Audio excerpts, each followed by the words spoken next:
Hello, everyone, and welcome to Dreamleapers with Harriette Cole. I'm so happy to be with you today. It is Mother's Month. It is May, a time that we especially take the time to celebrate the blessing of birth, the blessing of bringing what I call little angels into the world, and all that comes with that. And so, to begin this month, I wanted to start with someone who has written a book about her life, which is very much involved with being a mother and the choices that she has had to make, the challenges that she has faced. I'm always looking to find people who will uplift us, who will help us to think bigger, dream bigger, and look at our lives fully so that we can embrace all that we are and all that we can become. Therefore, I'm very excited about introducing you to today's guest, who is Adiba Nelson. Let me tell you, she writes about inclusion and her life as a Black mother, a woman, and a daughter. She wrote her 2013 children's book, Meet Clara Belle Blue. After searching fruitlessly for a children's book that adequately and appropriately represented her Afro Latinx daughter who has special needs. A highly acclaimed speaker, Adiba delivered a TEDx talk on what to do when life throws you a curveball to a sold out house in 2017. And this book that she's just come out with this week is called Ain't That a Mother? Postpartum, Palsy, and Everything in Between. So let's get to it. Let's welcome right now Adiba Nelson. Hello. Hi, Adiba. Thank you so much for being here. Thank you so much for having me. And congratulations. I want to tell you, you can kind of tell by the title, Ain't That a Mother, that it's going to have some spice. That this book has all kinds of interesting ways of getting at a story, and it's quite visual. The images that you share in telling stories about your life, you definitely have a way with words. So congratulations on crafting a really great story. Thank you so much. I really appreciate that. And so I, as a writer, one Mhm. writer to another, Yep. I want to know, before we get into the book itself, when did you know that you were a writer? And what was the first thing that you remember putting pen to paper or finger to computer? When did you know that you were a writer, and what was it that you wrote that told you that? So, if you ask my mom, she will tell you that I've been a writer since I was 4 years old. Okay. I have no recollection of this, but she says I was always writing little stories and little notes. The first memory that I have of for myself saying, "Yeah, I think I'm actually kind of good at this," was probably in my mid 20s. Spoken word was very much the thing. And I had always been into poetry, and I started writing some spoken word poetry. And for that time, at that age, in that genre, it was very good. Toot toot, I'm tooting my horn. It was good. You should. And I felt like And did you share it publicly, Adiba? I did. I did some slam contests. I was a semifinalist for the Phoenix Slam poetry team. Wow. Um, I got very into it, and I loved it. And that was my first foray into really tapping into the gift of writing, as far as I was concerned. Um, the storytelling aspect, narrative essay, personal essay, excuse me. I think I realized that I had that gift when I was in college, and I took a creative writing class, and I had to write a personal essay, and I wrote it about my relationship with my best friend. And it was very funny, and everyone loved it, and I even made myself laugh as I was reading over it before I turned it in. And I was like, "Hey, this might be something." Um, it wasn't something enough to actually make me change my major, because like in my head, even though I was obsessed with magazines and was always studying mastheads to figure out how do I get to write for these magazines, it didn't dawn on me that I could actually make money doing it. So I didn't decide to pursue it. But it came calling for me anyway, apparently. And where did you go to school, and what was your major initially? So the first go round with college, I went to the University of Arizona, bear down, go Cats, and I studied education, and I was there for 2 years, and then I partied my way out. And, and then the second go round, when I finally got my act together, I went to ASU, boo, Arizona State. They're Okay. U of A rivals, and I studied social work. Okay. And yet, even as you studied social work, and clearly you're discovering yourself as you enter college and then re-enter college, Mm-hmm. the writing bug became something of a driver for you. It did. In my early 20s, when I started with spoken word, it was the death of my grandmother that changed the way I wrote poetry and gave me the push that I needed to actually take it public and go on stage and do an open mic. Um, the creative writing class is what kind of told me, hey, I might be kind of good at this. I remember my teacher remarking on a few of the essays that I turned in that I should try submitting something to like Red Book magazine or something, and I had no idea how to do that. But then when I had my daughter, I had pretty severe postpartum depression, and the only thing that got me through it was writing. I started a blog, which was filled with probably dark humor, but humor is what got me through it, and writing got me through that. Um, and it was a fellow author, Deneen Milner, who I had followed Sure. for years, was obsessed with her writing, was following my blog, and I didn't realize it until she left a comment. And she told me how much she enjoyed it and how funny she thought it was. And I was like, oh, wait a minute. You never know who's watching. I really might actually be good at this thing. So you were writing a blog, an outward facing, regular posting as you were living through postpartum depression. Hmm. Yeah. And what were you writing about? Just all of the things of new motherhood, but with my odd humorous slant. It was called Spit Up is Sexy, because that's about how I I felt. love it. And it was just, the day to day. Some days I was really like trying to push myself through and feel like God, I love this kid. And other days I was like, burn it all down. Which, if you're honest, which I know you are in your writing, but as a mother, I know, we do our best to be our best, Mm. and it's not always easy. And there's so many things, especially with child number one, that you just don't know. I remember, Adiba, that in the early days of my daughter's life, when she started crying, I was like, well, what do I do now? Like, Right. what does that mean? And my Right. sister and my mother who was with me and my sister who has three children both said to me, "You'll figure out the cries." I'm like, "What do you mean? This What is does that this isn't a mean? language. What are you talking about?" And I Yeah. mean, I was absolutely scared out of my mind. I remember this. And then I began to discern, that means hungry. That means dirty diaper. That means pay attention to me. Whatever. But you don't know these things. And so as then for those who also have the many emotional ups and downs, and as you had postpartum depression on top of it, Yeah. wow. And were you diagnosed? Did you know that it was postpartum depression? So initially, I just knew that I did not feel like this kid's mom.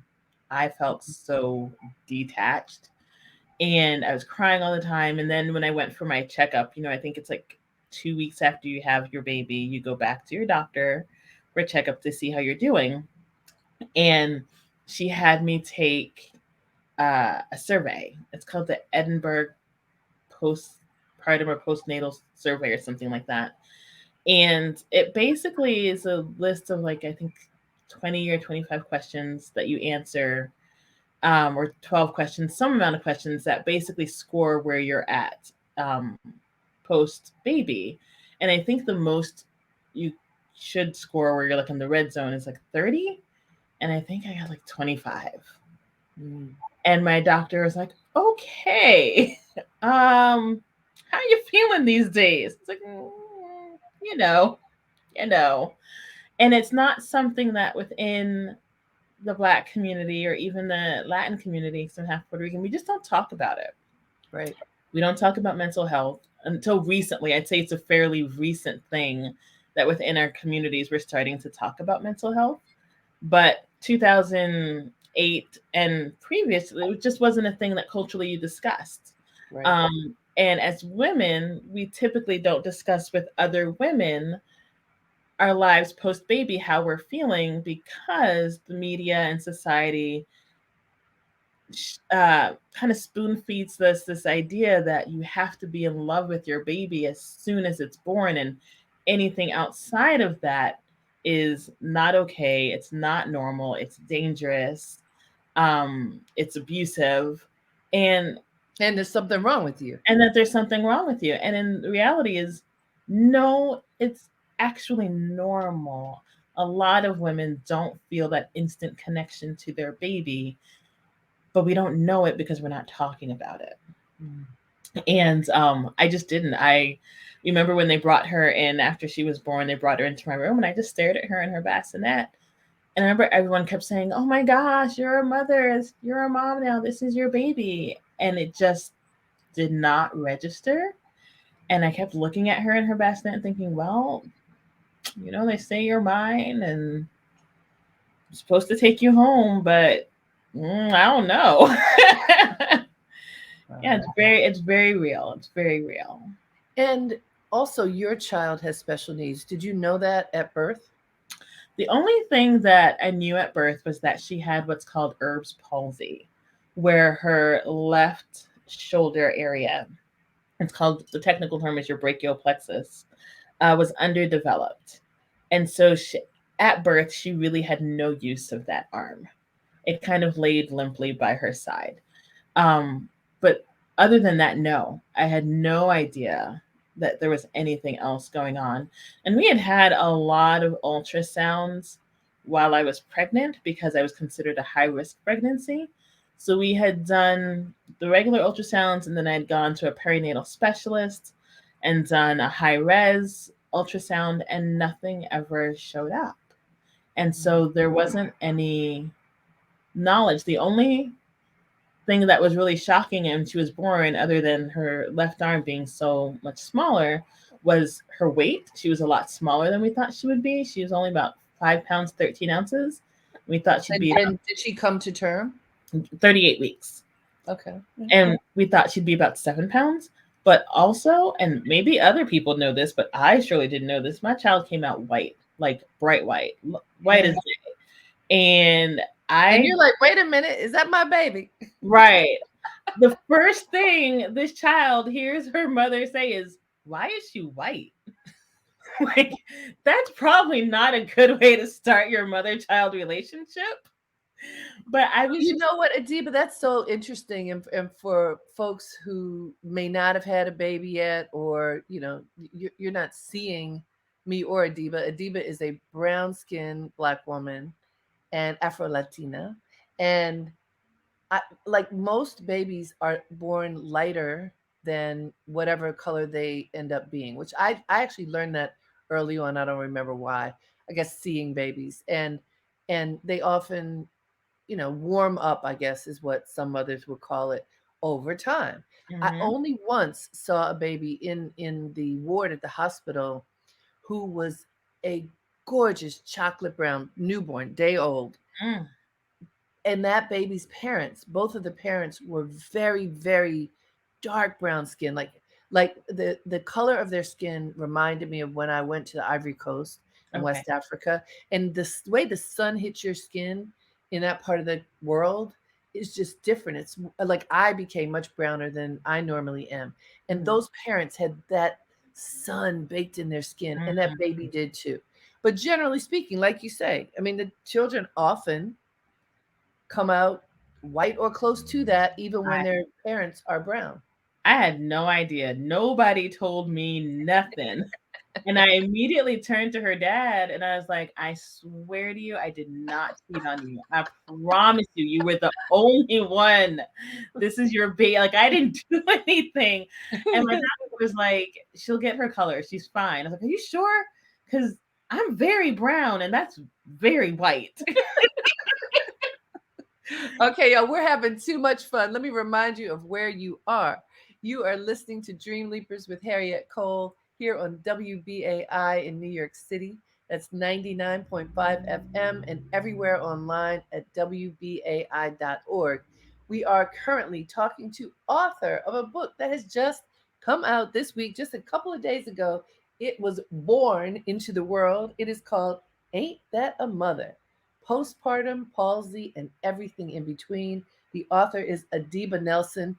Let me just tell you, this book is really well written. There's so many images as you go through and read, and you can just see the journey that Adiba has had with being a mother, uh, being a mother of a child with special needs, being a woman who's really honest about the twists and turns of her life.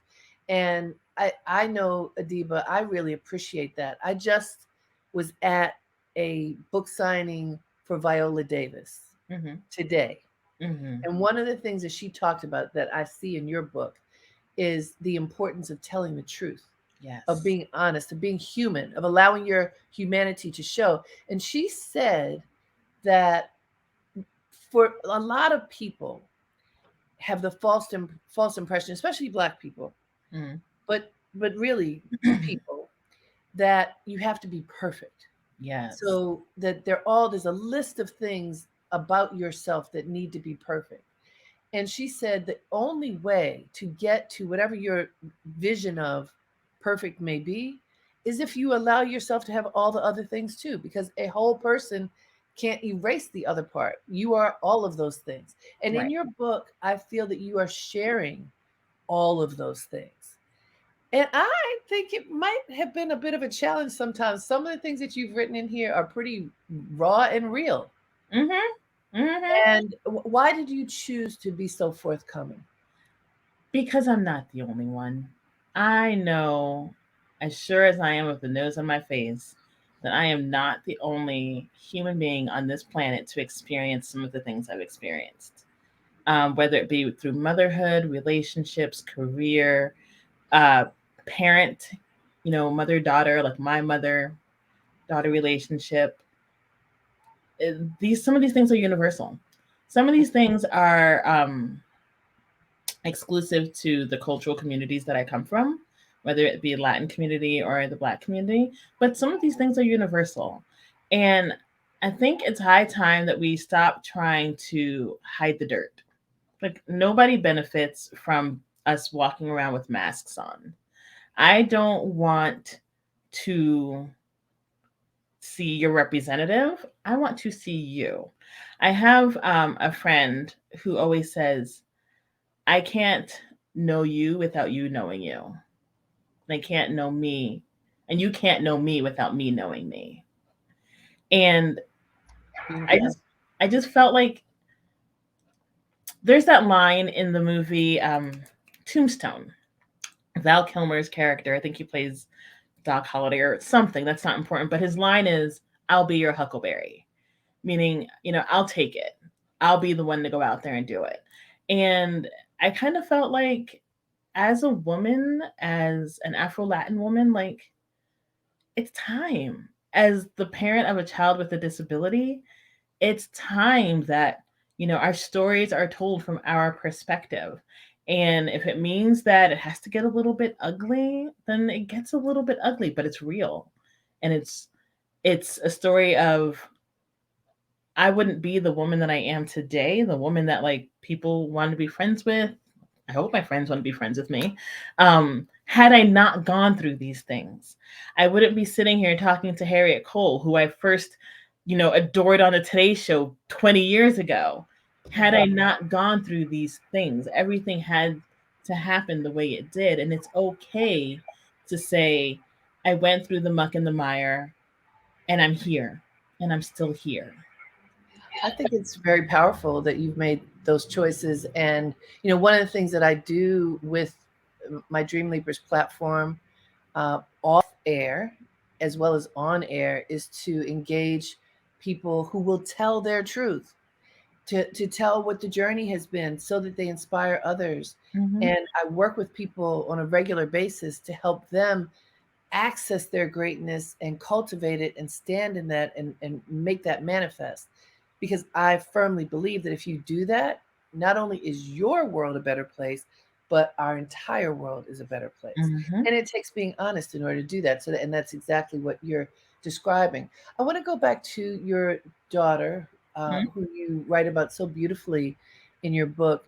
And I don't find as many people as I would like talking about the challenges and opportunities when you have a child with special needs. Mhm. Mhm. And you had started by saying that she had a deformity of her arm. Mhm. At what point did you discover that there were additional challenges? So my background is in social work and child development. And so I knew what milestones she needed to be hitting at certain paces. And I realized that at about 2 months of age, she still couldn't really hold her head up. Mm. And she wasn't really cooing and laughing the way you would typically expect a 2-month-old baby to do. She couldn't hold her bottle with her one good hand. She couldn't grasp a pencil, or not a pencil, because that's really small for a baby, but like she couldn't really get her hand around a spoon very well. Um, at about 6, 7 months of age, she couldn't sit up on her own. And I kept bringing these things to her pediatrician at every visit that we would go to. And she would say, "Oh, it's okay, babies develop at their own rate." And yes, this is true. All babies develop at their own rate, but when they're simply not developing, that's a problem. She was very, very tiny, even though I was feeding her all the time and she was taking, 6 ounces, 7 ounces. She just was not gaining weight. Um, it was difficult for her to get on all fours. She still can't get on all fours or do army crawling. Um, there was And just, I how mean, old is she now, Adiba? she's well, she'll be 13. She's about to Wow. be 13.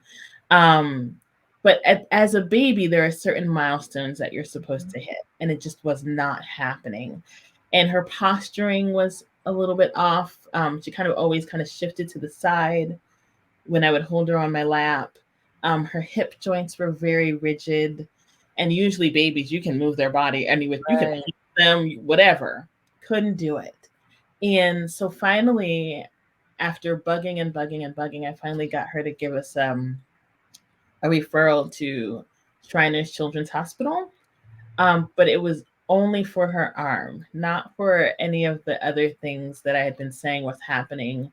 So let me just hold up for 1 second because what you're describing is making my blood boil. I bet it is many people who are listening. And I interviewed someone whom I've known for many years, Linda Villarosa. Do you know Linda? I do not.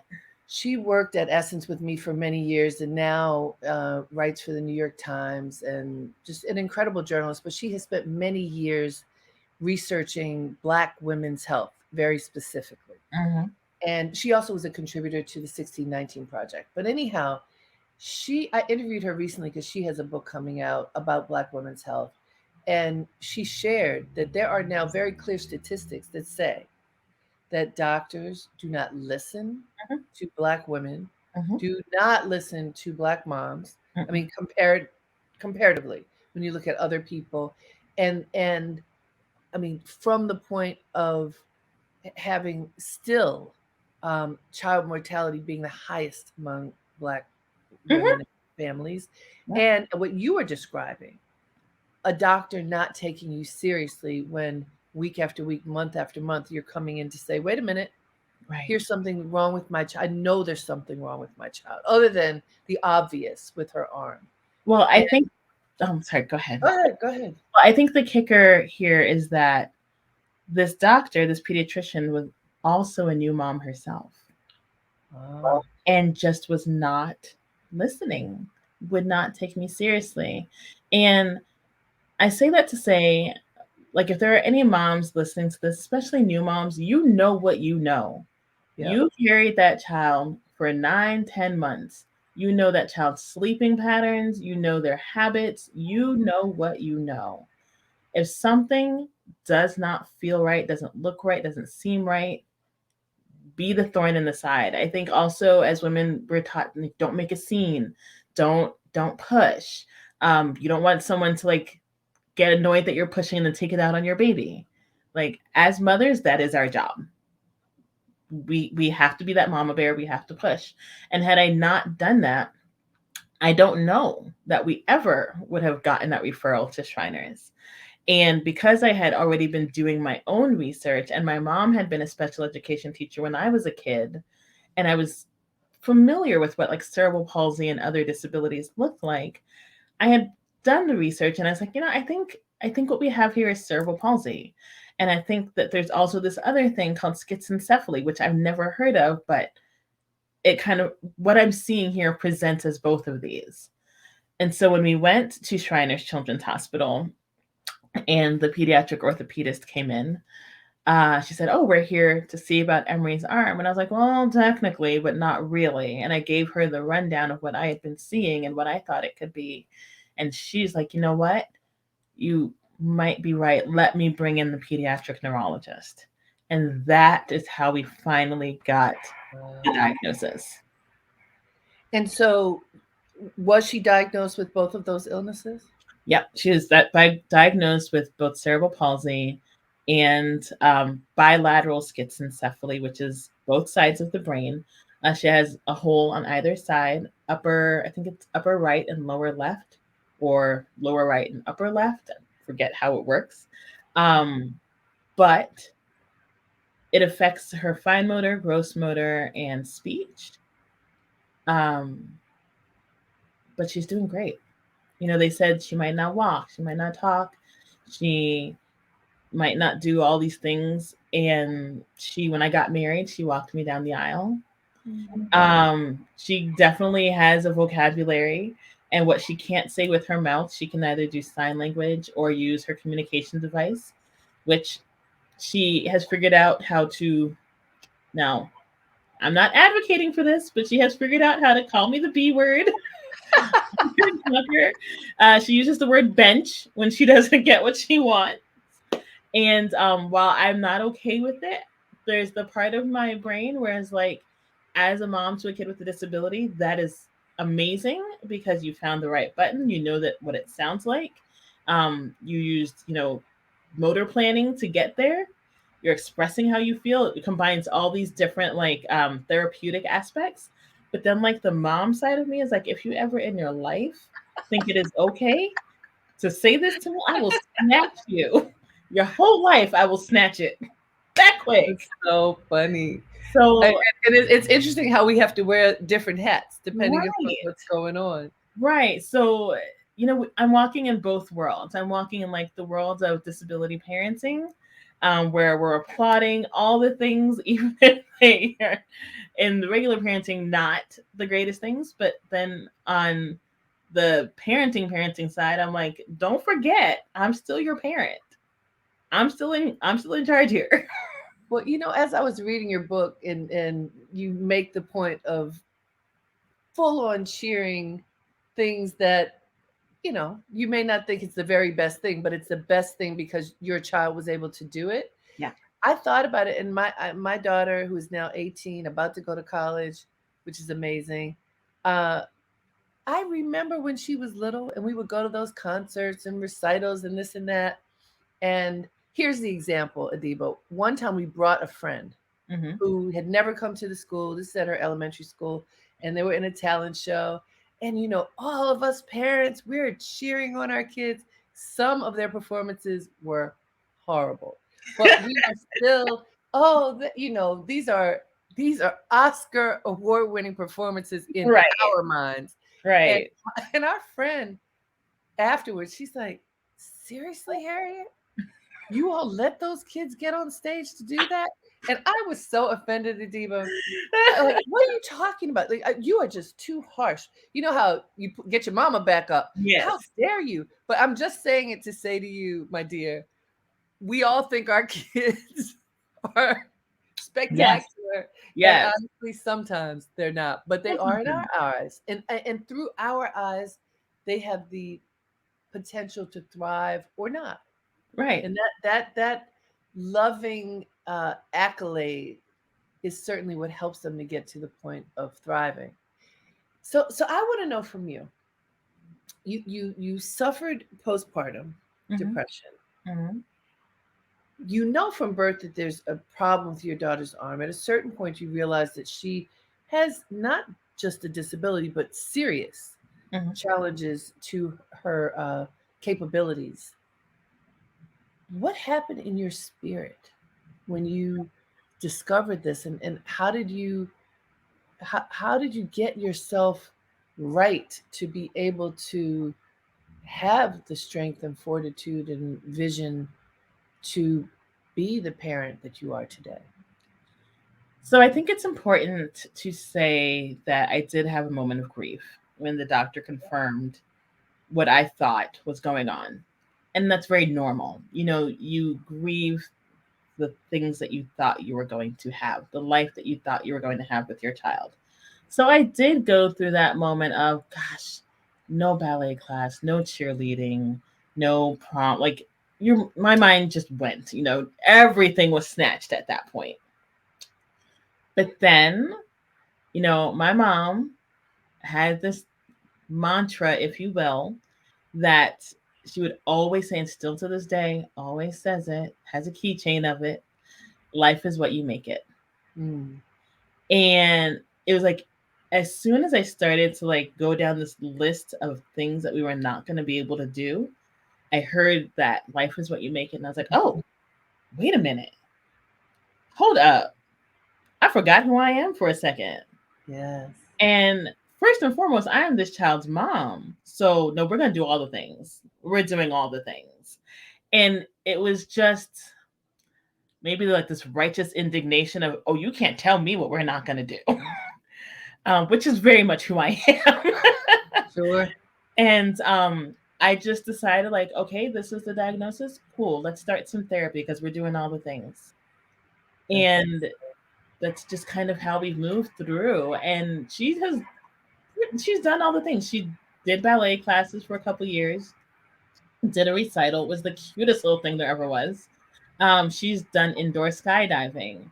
Um, she rides roller coasters at Disneyland that I have no interest in, but she gets on them. She has done almost every winter. We go up northern Arizona, and we do adaptive skiing, and she absolutely loves it. wow. Yeah. So as far as I'm concerned, there's nothing that we're not doing, except for scuba diving. We're not ever doing that. But Not that's more about mama, right? maybe. I hear you. Okay, let me remind everybody. Let me remind everybody who's, especially those tuning in right now. You're listening to Dreamleapers with Harriette Cole here on WBAI in New York City. That's 99.5 FM and everywhere online at WBAI.org. Today, in the month of Mother's Day, we are celebrating, and we're celebrating with an author of a new book. Her name is Adiba Nelson, and her book is Ain't That a Mother? Postpartum, Palsy, and Everything in Between. And guess what? This book that's fresh, hot off the press, can be yours. Adiba is donating books to us in honor of our beloved radio station. And you already know, but I'll remind you, we have no commercials here on WBAI. But because we don't, we rely on listeners like you. And we are 100% listener sponsored radio, which, when you think about it, is amazing. WBAI is 62 years old. We've survived so many things, but the most recent is COVID. Mm.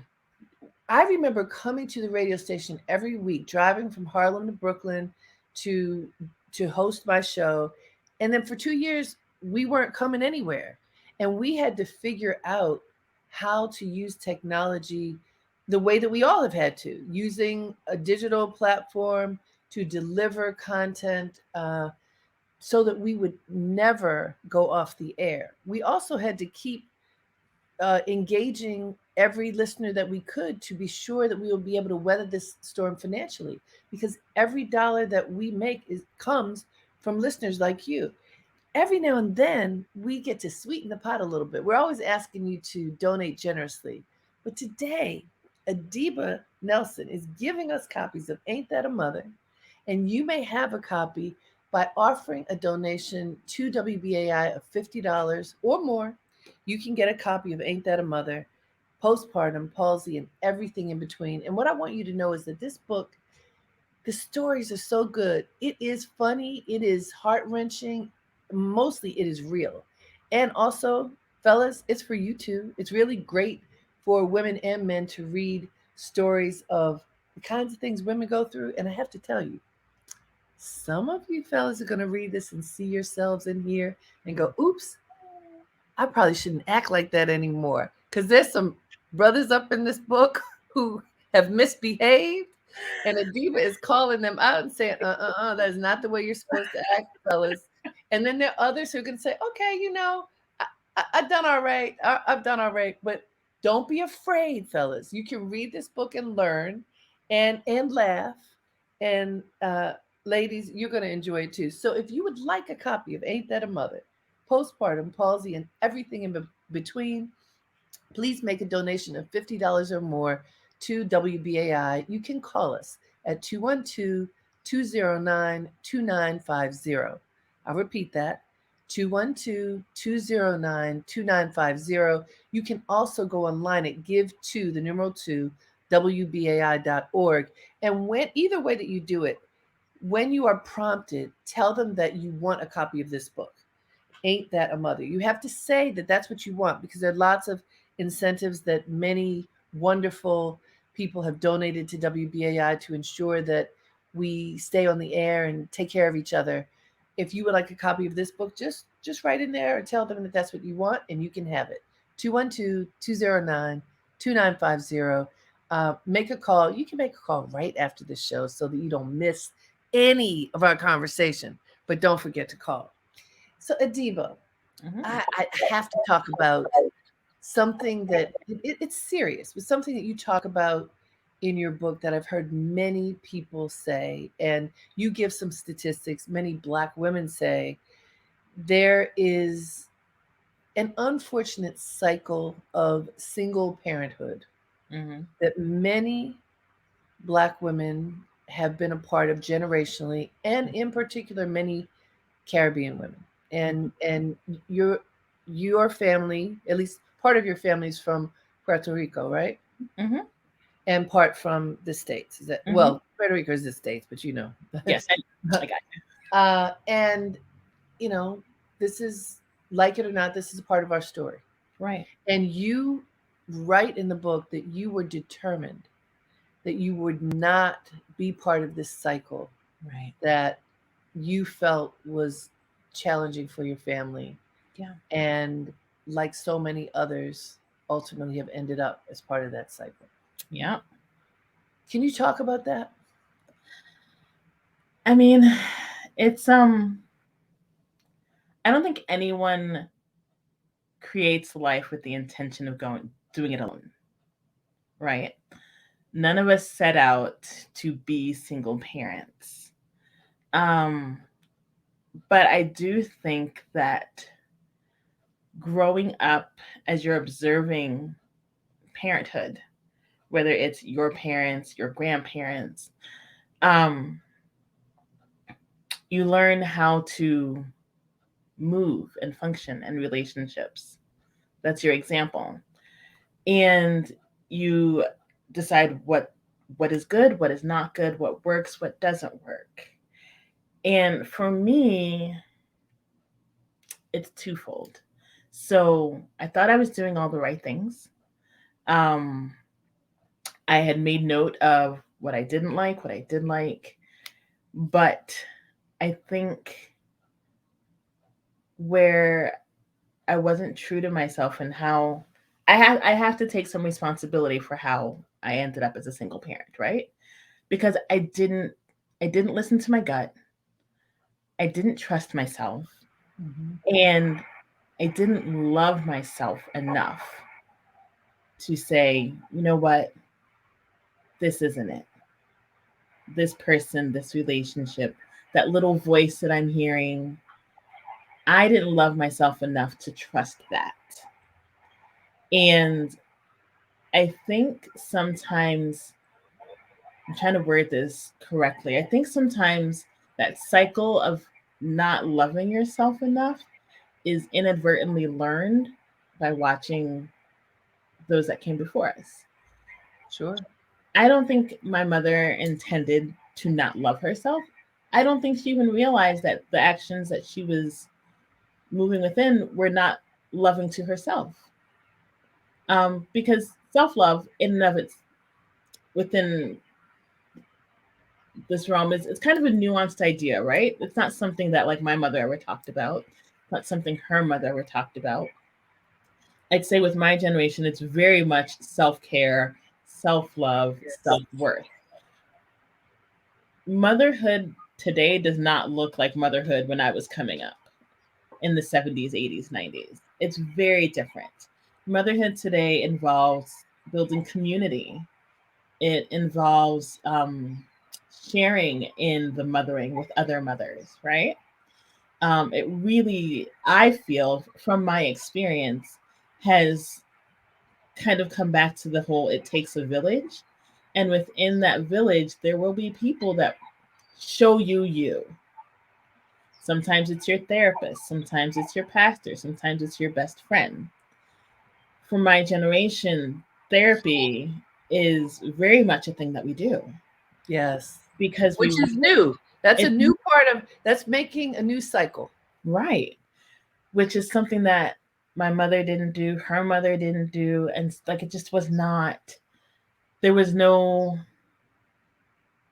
concept around therapy. I remember growing up thinking, well, you only go to therapy if you're crazy, quote That's unquote. right. Um, if you have a problem, you give it to God. You take it Yeah. to the church. But you know what? God made therapists. And so it's okay to go to a therapist. It's okay to say I'm not okay. And it's okay to say I don't want to repeat the cycles of my mother. And it's not an insult to my mother. It's just saying I know more, I know better, I want to do better, and I want better for my child. I don't want her to go down this road. So it has to start with me, this therapy, and that cycle has to stop with me. I think that's powerful. And something else that you shared that is very insightful and honest. And again, I told you, everybody, what I appreciate about Adiba's book is the depth of honesty in it. Listening to that voice inside and recognizing the voice is telling you that what is being said to you isn't true. So one Mm-hmm. of the things that Adiba describes in her book, Ain't That a Mother, is, I mean, you were doing what you thought was the right thing. You had checked, are you single? Mm-hmm. Are you fine man who I'm interested in? Are you available? Right. And he had, without prompting, had told you that he was single Mm-hmm. over and over and over again. And Mm-hmm. and and so the fact that when someone lies to you Mm-hmm. repeatedly, Mm-hmm. it can really be completely unnerving Yes. to then discover, no, he's really lying. But what you described underneath of that is that something inside of you said something's not right. So you decided to listen to the words, Mm-hmm. even though something beneath that, something deeper than that. And I think if people are honest with themselves, really honest, listen in that quiet, in that stillness, the voice will tell you, maybe this isn't right. Mm-hmm. But whether it's loneliness or hunger for connection, whatever it might be, we often dismiss Yes. that voice. Yes. And I did. I 100% dismissed that voice because I wanted what I wanted. You know, I wanted a relationship. I wanted to be wanted. Um, and then when I found out I was having a baby, I did not want to be a single parent. I was like, Sure. well, I'm not doing that. I'm not doing that. Which, you know, God has a really funny sense of humor because that's exactly what I ended up doing for Right. not listening to that voice. And I also want to say that those types of situations can be very unnerving very traumatizing and can leave you with relationship PTSD. Mm. And that is something that I battle against every single day. And it's a matter of, okay, I'm not just listening to the words now, I'm also watching you very closely. And if things don't add up, and I just, something just feels the least bit, I'm questioning it immediately. And I don't And care. so that's almost like you're walking around with those red lights flashing all the time. Yes. And the lights start to dim the more someone's actions match their words. That's Um, and It takes a while though. It takes a while sure. for those lights to dim. And also I know that you have to be very specific with the questions you ask now. Hmm. You can't just ask, are you single? You have to ask, um, are you single? Do other people think you're single? Is there anyone out here who thinks that you're not single? Is there someone out here who thinks that they're your girlfriend, but you don't think they're your girlfriend? Can someone Ooh. claim you as their husband in another country? Like, I ask Oh, all the questions, and if they tell me they're divorced, I trust you, Miss Cole. I look up county divorce records. wow. Well, I because someone lied to you like that. Yes, and I refuse to be taken like that again. I refuse. I'm not gonna do it. Wow. Oh, hey So, guys, you're listening to Dreamleapers with Harriette Cole. If you have just tuned in, boy, oh boy, you're going to want to go back and listen to the beginning of this show because Adiva Nelson is telling the truth over here. And she has written a book that, we're talking very, very seriously. I want you to know that this book is filled with joy, with humor, with sadness, every emotion, absolutely every emotion. And Adiva is really a wordsmith. The way that she's crafted this book is so, like she says in the beginning, you might just want to sit back and have a glass of wine, chill, whatever you want to do, because we're just going to hang together as you experience this book. And that is what happens. Ain't That a Mother is her book, Postpartum, Palsy, and Everything in Between. And you can have a copy of this book that has just come out this week, right now, just in time for Mother's Day, by making a donation to WBAI of $50 or more and asking for Ain't That a Mother. You can have this as a gift. You can call us at 212-209-2950, or you can write to us at give to the numeral 2 WBAI.org, and you follow the prompts and say that this is what you want. You need to say that so that you get this and maybe not something else. They're all great things, but if you want this, ask for it. Ain't That a Mother? Postpartum Palsy and Everything in Between. Whenever I bring on authors, and I do this often, so all the folks who are listening who are with me every week, you know that I just am so happy when the book is written well. Now, I'm mm, not going to say if it's not written well, but actually, honestly, I don't bring people on with books if they're not written well. As a writer, I just can't do that. But this book is so good. I love the stories. I love the way you tell the stories, Adiba, thank you. and that you take us into your experience. And again, it's raw and real. We experience every emotion that you're describing because you take us right into that.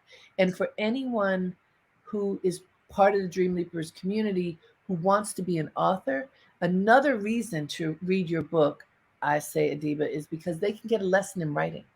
Mm, Every word matters. Every thank you. word matters, and you have made sure that every word matters. So I Thank you. truly congratulate you on the book that you have created. Thank Uh, it's a good lesson for folks. So your daughter is 13. you. Yep. 13 is an interesting time because this is when children, and I'm sure it's true, disabled or able, they're changing. Mhm, They're puberty is happening. They begin to look at the world in different ways. mhm, There's the desire to be independent begins, and then your role as a mother suddenly changes. mhm. So, for the woman who wrote a book, Ain't That a Mother? What is it like for you now being the mother to a teenager? It's actually really interesting. I Believe it or not, I'm loving it, and I really want it to slow down. Well, She came out the womb independent.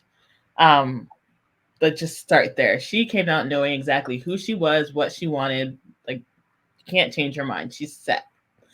But I'm really seeing her step into that as a teenager, moving closer and closer to adulthood. Um, and she's always been kind of fearless, but I'm seeing, she's willing to try other things now. So we're working on, like, now she goes to the bus stop by herself and she just takes off out the door and, like, okay, bye. We're gonna be moving towards like her going through the mall by herself, with me kind of hovering in the background, but we're taking steps to, like, this is how you pay for something, this is how you ask for help. um I feel like my role as her mom is to raise her, to release her. I'm mm, not going to be here forever. And I need to make sure that she is ready for that moment when I'm not here. That, I mean, she's always going to have an attendant care provider. She's always going to need assistance in some way or another. But for her to have as much autonomy and independence as possible, that is my goal. And so it's a raising to release, and it's hard. It's a little bit scary, but it's also really fun to watch. Like, watching her when she sees someone that she thinks is attractive, and just the whole transformation that happens. The body language changes, and it's hilarious to me because she blushes and she gets really coy. Um, but then also, she's like, a teenager. she's a teenager and making very clear fashion decisions. Um, it's just, it's, I feel like I'm watching me when I was that age, but she is so much more confident than I was at her age. Well, isn't that our job to make sure that our children are fully empowered, that Mm-hmm. we prepare them to release them? I like that. And as I told you, my daughter's 18, so she's literally about to go away to college, Mm-hmm. and we know that we have prepared her. Like, she could go today, and Mm-hmm. she's ready. Mm-hmm. And yet, It's it's terrifying. it. You know what?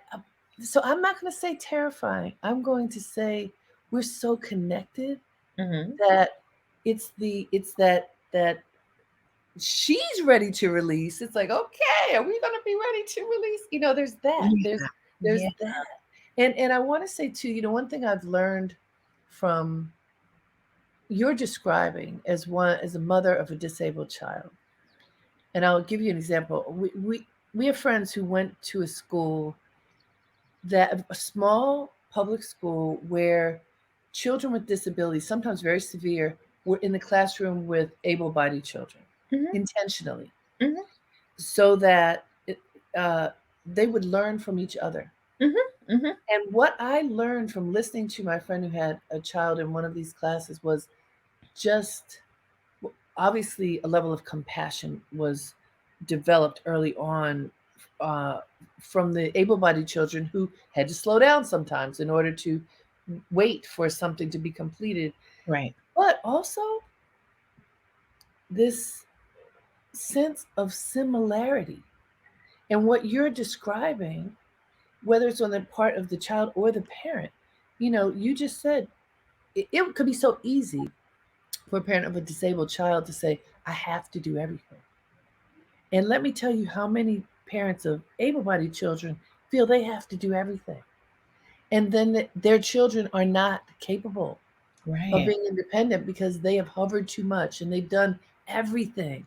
And you're describing, I can't do that. I've got to still be able to let this child be free.